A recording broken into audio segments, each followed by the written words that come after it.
Aappiin kun kunoo gara bilbila keenya irratti nu bu'eera jira jechuudha. Kunoo isa kana fakkaata Poppo Live isa jedhu kanadha. Sana booda maal goona akkasitti linkicha ni tuqna. Yeroo linkicha tuqnu haala kana fakkaata.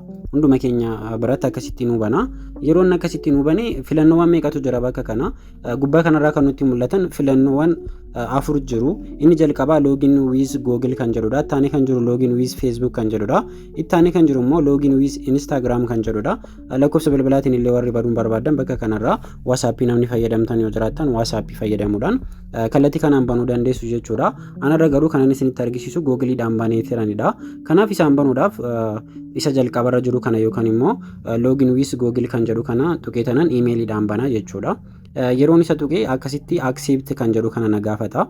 Acceptin jedhaani sana booda emailiiwwan bilbila keessan irra jiran fidee isin filachiisa jechuudha. Ani emailiiwwan baay'ee waan tan qabuuf isa keessaa tokko tuqeetanan isinitti argisiisa jechuudha. Isa booda akkasitti isinii bana jalqabarra maal gootu suuraa keessan bakka kanarra galfattu. Suuraa galfachuudhaafis immoo yoo akkasitti bakka kana tuqtan gara galaarii keessanii isin galcha. Kunoo ani suuraa galaarii kiyya keessaa galfadheera. Ittaanee kan jiru bakka kanarra tuqtanii bakka nickname jedhu keessan kanatti maqaa keessan sirreessuudha.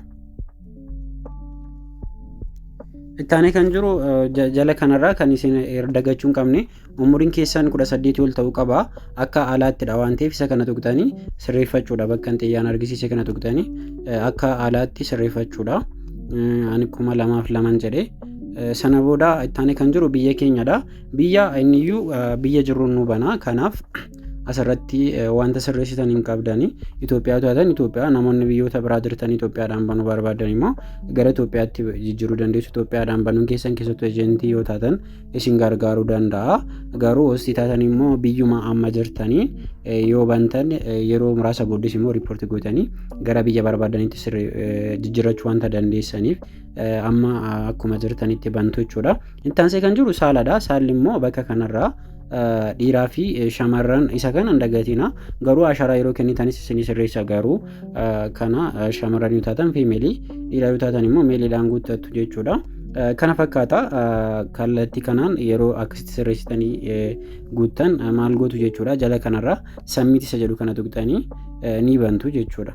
Kunoo akka bantaniin aappichi biyya jirtaniin akkaataa kanaan isinii fida. Fakkeenyaaf ani kiyya Itoophiyaa waan banameef namoota Itoophiyaa irratti aappicha fayyadamaa jiran natti argisiisaa jira. Isin immoo biyya jirtaniin akkasitti isinii fida jechuudha. Amma gara weebsaayitichaatti ni deebina.